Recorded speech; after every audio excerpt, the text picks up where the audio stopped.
Hoy hemos conocido ese procesamiento por traición a la patria y encubrimiento por la firma de ese memorándum. Quiero recordar simplemente que se trata de un acto de política exterior no judiciable, que además mereció el tratamiento y la aprobación del Parlamento argentino. Es una causa inventada sobre eso, sobre hechos que no existieron. Todo esto que está sucediendo es un despropósito. Estas medidas no solamente violan el Estado de Derecho, sino que además buscan provocar daño personal y político a los opositores, sus trayectorias, a sus ideas. No tienen nada que ver con la justicia ni con la democracia. No hay delito, no hay motivo, se juzgó y no hay causa. Bonadío lo sabe. El gobierno lo sabe, el presidente de la Nación, el presidente Macri también lo saben. Bueno, 13:10 de la tarde, nos queda todavía un rato más de programa y bueno, vamos a hablar exactamente sobre lo que mencionaba recién Cristina, en donde apuntaba, entre otras cosas, como el responsable, no sé si absoluto, pero como el mayor responsable al presidente actual, ¿no? A Mauricio Macri, en ese tema.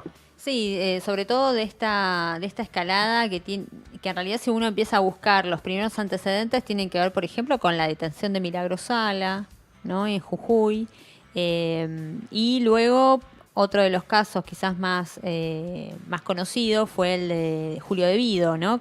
En el que pasó algo similar a lo que se pretende hacer ahora con la senadora de la provincia de Buenos Aires, elegida, digamos, por voluntad popular, Cristina Fernández de Kirchner, que es el hecho de pedir un desafuero a las cámaras para que directamente se libre la orden de detención.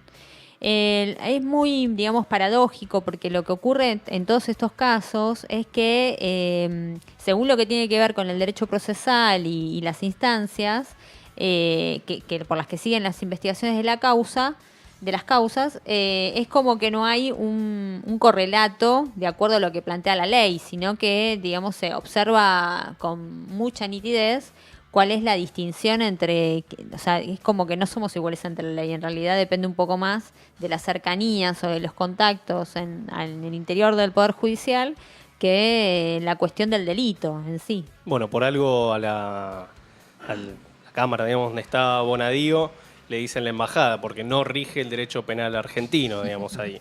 Entonces, pero bueno, recordemos que en estos días llevaron, digamos, ya bajó del avión, inclusive Zanini creo que hoy a la mañana o ayer a la tarde, le pusieron el casco cual tortuga, como dicen ellos, y que, bueno, con respecto a Héctor Timerman, es una solución diferente porque justamente tiene una enfermedad muy avanzada, el ex canciller argentino. Y bueno, entre otros también estuvo Luis Delía, está preso en este momento, que hubo unas horas en donde los familiares no sabían en qué lugar estaba Delía, supongo que ya obviamente se enteraron, y bueno, también está Fernando Esteche, el ex líder de Quebracho. Recordemos que esto es en base a la denuncia del fiscal Nisman, en donde, bueno, la retoma, digamos, todo el poder judicial y lo pone como traición a la patria, ¿no? Y entre lo que dice Bonadío en las más de 300 hojas, digamos, del fallo, es que es el delito de traición a la patria, ¿no? Y que justamente toma a los dos atentados que hubo en su momento en la embajada y en la AMIA como declaraciones de guerra del Estado Islámico de Irán. Antes de meternos de lleno en el tema del memorándum, quiero recalcar un poco lo que dijeron ustedes de el proceso de humillación que hay con los detenidos, ¿no? Que los van a buscar en la madrugada, les sacan fotos descalzos, en pijama, los sacan con los casquitos, con los chalecos de fuerza.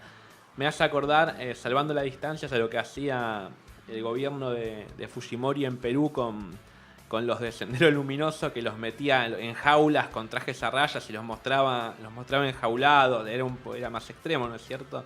Pero apunta un poco a la demonización que hay, también centrado en redes sociales, o en algunos, incluso medios de comunicación de nivel nacional, de los kirchneristas o los miembros del gobierno anterior, exclusivamente como una especie de banda de ladrones, los que no merecerían ni siquiera los mismos derechos que las personas normales. Es que eso, Sí. creo, lo que hay atrás es eso, ¿no? Obviamente. Sí, eso es lo que más llama la atención, ¿no? Que quizás socialmente está como casi como si fuera un circo romano. Yo creo que la imagen es esa, ¿no? Digamos, de tribunas, de espectadores, esperando que alguien se lo coman en vivo los leones, ¿no? Y entonces todo el tiempo está esa demostración de fuerza y de humillación en los medios, que quizás es algo como que por lo menos nos hace por lo menos replantear un poco qué noción de república existe al interior de la sociedad, porque lo que uno termina observando es como una exacerbación de la violencia y bastante alejado del Estado de Derecho. En parte algo que vos estabas comentando, esto de cómo se repiten determinados procedimientos, me acuerdo uno que no salió bien, digamos, para la justicia, que era cuando quisieron detener a Eve de Bonafini, ¿se acuerdan? Que se hizo toda una cuestión casi popular, ¿no? Que se armó como un corredor y a partir de ahí fue con una especie de, digamos, no me sale la palabra. Salvataje fue, ¿no? De salvataje, sí, que una camioneta hizo una vuelta, sacaron a la policía, hubo gente en el medio. Logística, un un movimiento logístico, pero planteado desde lo más popular, porque era sin armas, sin nada, para tratar de, digamos, de apresar a una anciana, por en el caso de Bene. Entonces ahí volvemos de vuelta a la noción de doble vara, ¿no? Como, por ejemplo, el caso de estos grandes representantes que tenemos en derechos humanos a nivel internacional, como son Eve Bonafini, Estela de Carlotto, Tati Almeida, Nora Cortiñas. Uno ve eso por un lado, como esa cuestión de esas viejas chorras, ¿no? Y demás, y ese tipo de enunciación muy violenta. Por otro lado, cuando se habla de los genocidas, se habla de esos pobres viejos, ¿no? Pobres ancianos o pobres abuelitos que tienen el derecho a vivir en su casa. Una cosa que no pudimos comentar, pero que era interesante cuando hablamos de la restitución de la nieta 126, fue que el jefe de gabinete, Marcos Peña, felicita a las abuelas y en su línea de Twitter hay un montón de comentarios con lo que Ceci acaba de decir recién: viejas chorras, eso es todo mentira, tienen que estar todos presos, Jock Lender. Cuando no tiene mucho que ver una cosa con la otra, ¿no? El enunciado que hacía Peña. Y en cuanto a la doble vara, es muy difícil, si uno se pone a investigar, encontrar cuáles son las diferencias entre lo que hace Aranguren, o lo que hizo Aranguren con la compra de gas licuado a British Petroleum, que es una subsidiaria de Shell, empresa de la cual él tiene acciones, además de ser ministro de Energía, y de lo que se lo acusa a Julio De Vido, que es algo más o menos parecido, pero en otro contexto.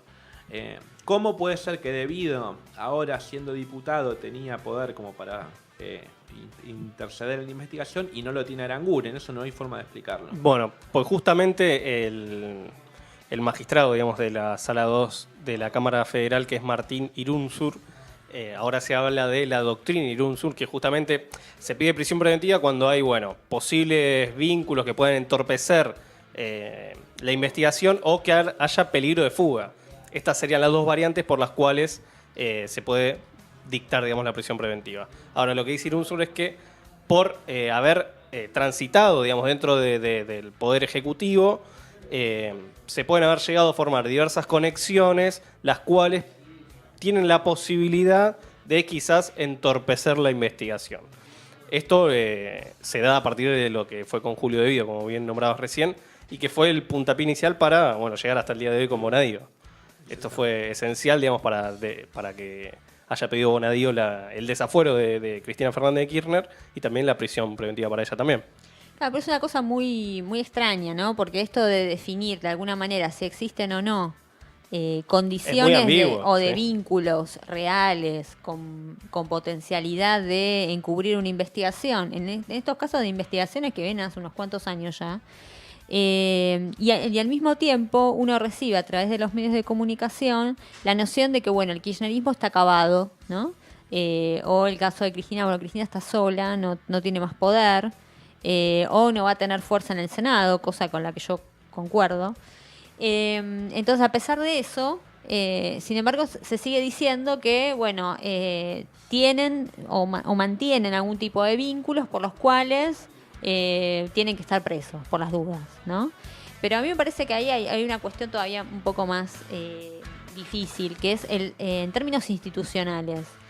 Determinadas cuestiones que tienen que ver con la justicia, en vez de definirlas la justicia, las va a terminar definiendo, porque el que va a condenar en todo caso va a ser la Cámara de Senadores ahora, ¿no? Ajá. Claro, la Cámara de Senadores es la que tiene que definir el desafuero o no de Cristina, que igual ya hubo... Sabiendo que va detenida Claro, por directamente. supuesto. O sea, no solamente desaforarla, sino... Exacto. o sea, Bueno, fue la misma situación que con... Es como una condena Una de debida. prisión de facto. Exacto, Claro. exacto. O sea, en realidad los que mandan a detener va a ser la Cámara de Senadores que Bonadío. De alguna manera ahí hay un juego bastante perverso donde también va a haber toda una discusión sobre la negociación de esos votos. Bueno, de ¿no? hecho, Miguel Ángel Pichetto dijo en estos... Recordemos que se fraccionó, ¿no? El bloque FPV-PJ, que hay una parte que vendría a ser el bloque de los gobernadores, entre comillas, que comanda Miguel Ángel Pichetto, que todavía le quedan 2 años en el Senado, y el otro bloque, que es el del FPV, digamos, Unidad Ciudadana, etcétera, que comanda Cristina, que se está viendo si está entre 8 u 11, digamos, integrantes. Tema aparte, la habilidad de Pichetto para haber permanecido en el mismo lugar durante tantos Por años supuesto. manejando el Senado, ¿no? Da para una... Sí, para una charla aparte. en esta semana escuché a Iván Jabrowski diciéndole senador de Estado. Ya no es de Claro. ningún partido, ya es como parte, digamos, del engranaje del Estado. Sí hizo carrera y viene y siempre haciendo fue carrera y carrera. oficialista. O Pero sea, que es pichetista. Resulta digamos. útil para todos. Yo recuerdo a Pichetto defendiendo, antes de que se apruebe la 125, antes del famoso voto no positivo de Cobos, el que cierra la defensa del bloque del FPV fue Pichetto, Sí. y lo hace de una forma muy efectiva y muy contundente. Digamos que es alguien que nadie quiere, independientemente de cómo pase en los gobiernos, nadie quiere tenerlo en contra. Y juega con eso él también. Exacto, y recordemos que entre lo que dicen es que, bueno, lo que dijo Miguel Ángel Pichetto es que no se va a dictar o por lo menos lo que dice él, no se va a dictar el desafuero de Cristina hasta tanto no esté la sentencia firme, porque recordemos que es una prisión preventiva y no hay sentencia. Solamente se hizo a través de lo que es justamente la prisión preventiva. Pero Sí, bueno, aparte está basado en una denuncia, la denuncia de Nisman, que ya fue sí, desecha por 3 fallos distintos, digamos. Entonces es como una cosa bastante extraña y al mismo tiempo, volviendo un poco a lo que hablábamos al principio del programa, que era cómo se tapan las noticias, es que se habla de esta cuestión como si, incluso creo que hay parte de la población que entiende que Cristina fue parte del atentado a la AMIA, ¿no? Creo que hay una mezcla ahí de cosas medias extrañas. Y actualmente se está haciendo uno de los juicios de la AMIA, Por encubrimiento. por encubrimiento, donde, sí, digamos... no figura en las noticias, en la agenda. Exactamente, y no son personajes menores los que están, ¿no? Entonces, y también ahí hay una responsabilidad del Estado. O sea, Durante ahí mucho tiempo estuvo el propio Bonadío. Exacto. Claro, se la sacaron a Bonadío, de hecho, la Ajá. causa de encubrimiento. Y hasta Nisman lo acusó de intentar matarlo en Claro. 2010. El propio Nisman acusó a Bonadío de intentar matarlo. Y después hay otro aspecto también institucional, que es Bonadío ya se jubiló, empieza a cobrar de alguna manera su jubilación de privilegio en enero. Entonces, de alguna manera firmó esta resolución. Tuvo que hacer los deberes para irse tranquilo. Claro, ¿verdad? por irse Situación. tranquilo y le tiró la pelota a otro, ¿no? Digamos. Sí, como que Y- se quisiera ir con el trofeo más grande, ¿no? Claro, Para él. y después habría que ver qué pasa con Lorenzetti, ¿no? También cómo se resuelve esta cuestión al interior del Poder Judicial, porque sienta precedentes peligrosos, digamos, de alguna manera de decir que, bueno, que las leyes sancionadas por el Congreso tienden son objeto de causa De judicial, debate. ¿no? Bueno, entonces paramos por ahora por acá y seguimos con Damian Marley con More Justice.